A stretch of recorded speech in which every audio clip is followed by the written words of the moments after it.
my beloved Boss Mike Severa.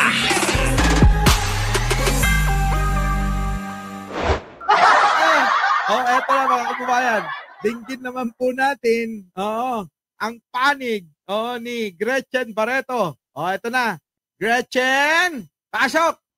Inilagay sa restricted duty ang 15 pulis na isinasangkot sa pagkawala ng mga sabongero ay sa Justice Secretary. At sa unang pagkakataon naman, nagsalita na ang kampo ni Gretchen Barreto at iginiit na walang kinalaman ng aktres sa kaso. Taliwas sa mga pahayag ng whistleblower. Ayan, wala daw siyang kinalaman mga kababayan. Ito na nagsalita na itong si Gretchen Barreto mga kababayan. Eto naman ang kanyang paliwanag daw mga kababayan. Huwag kayong magtalo-talo sa 500 million ha. Baka nagtatalo-talo kayo dyan sa 500 million kwentuhan lang to. Uy, kwentuhan lang to. Huwag kayo mag-away-away sa 500 billion. Ay million pala, million. Ha? Kwentuhan lang to ha. Ito na. Antayin na natin si Gretchen magsalita. Pasok! Saksi, si Mariza Mal. Uy, ganda ni Gretchen, sino ba naman ang hindi mahuhumaling kay Gretchen Barreto? Ha? Di ba? Isa si Gretchen Barreto sa idinadawit ni Julie Dondon Patidongan sa kaso ng pagkawala ng mga sabongero. Ang aligasyong yan, mariing itinanggi ng kanyang kampo sa aming eksplosibong panayam. She didn't category. Because the fact of the matter is, wala siyang kinalaman doon, wala siyang ginawa, wala siyang sinabi that connects with the disappearance. Teka muna. Nasaan yung si Gretchen, abogado lang itong nagsasalita. Actually, mga kababayan, hindi ko pa napapanood itong mga pinapakita ko po sa inyong video, gusto ko kasi sabay-sabay tayo nagbibigay ng reaction dito. Ang reaction ko kagad dito, mga kababayan, dapat si Gretchen na magsalita. Pagtanggol niya yung sarili niya. Di ba, mga kababayan? Ang hirap naman ng ganito. Abogado lang yung magsasalita para sa iyo. Unang-una, di ba, celebrity ka. Ang tawag nga sa iyo, alpha. Ibang-iba ka na. Dati, papasexy ka lang ng yanga-yanga, gaganong-ganong ka lang, gaganong-ganong ka lang, di ba? Di ba? Tapos ngayon, iba na. Ibang-iba ka na. Mula nung napangasawa si Tony Boy Cuangco. Tapos nalink kay Atong Ang. Mga kababayan, wala nang borles-borlisan. Nung araw mga kababayan di ba? Sikat na, sikat na pa-ST. Alam ka naman hindi nyo, Benjamin Bernardo. Sino mga lalaki dyan? Benji. Yan, sino pa? Si Cleven. Sino mga lalaki dyan? Baka nga etong si Greta yung naging dahilan ng pagtangkad nyo wag nyo sabihin na minsan hindi nyo pinantasya yan. Mga kababayan, eto lalo niya si Ruel San Pedro. Alangan na hindi nyo pinantasya ni minsan si Gretchen Barreto. Diba? Yung bang mga kababayan habang nakapikit kayo, Gretchen, ini-imagine nyo, di ba? Gretchen Barreto. Gretchen Barreto. Di ba? Nung malapit na, kahit sino.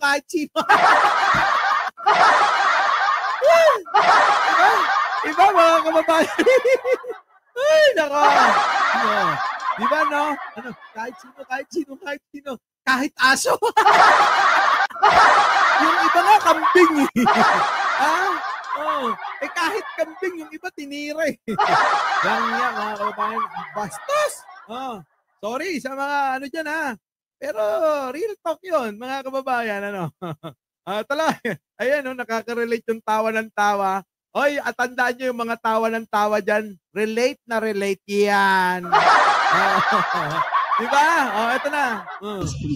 Puro espekulasyon lamang daw ang mga pahayag ni Patidongan at wala namang matibay na ebidensya. Yung sinabi ni Secretary Remulla, naintindihan ko.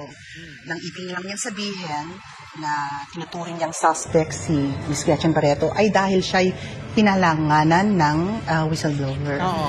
I'm very confident na magkakaroon pa ng investigation at makikita na based dun sa sinabi ng whistleblower, wala siyang nakitang ginawa o wala siyang nakitang sinabi ni Gretchen Barreto. In other words, he did not witness anything. Meron nga, attorney, sabi ni Dondon, ay ano daw po, sabi ni Dondon, ay nakita niya daw na pinapanood nga daw kung paano tumegi daw ng mga sabungero, dahil pinapanood daw nila sabay ni Atong Ang, sabi ni Dondon. At isa pa raw siya sa nagtataas ng kamay na ituloy yung ano nga daw, yung pagtegi sa ano. Yun, attorney. Kaya bakit pwede po ba na si Gretchen yung pagsalitain nyo? Diba, no? Gusto natin marinig yung panig talaga ni Gretchen Barreto na hindi dinadaan sa abogado. Kasi mga kababayan, syempre, iba yung sasabihin niya, iba rin yung iingatan ni attorney. Di po ba? Yun, mga kababayan. Dinidiscredit nila si Dondon. Kami naman nanonood lang dito Wala kaming kinakampihan. Di po ba mga kababayan? Sino may kinakampihan dyan, mga kababayan? Ako wala akong kinakampihan dito. Liliwanagin ko lang. Tandaan nyo, mga kababayan, liliwanagin natin. Wala tayong kinakampihan. Di po ba, mga kababayan?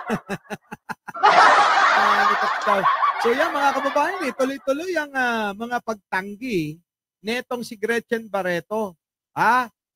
Ayon sa kanyang abogado na para bang eto na yung lumalabas na tagapagsalita niya. Di po ba?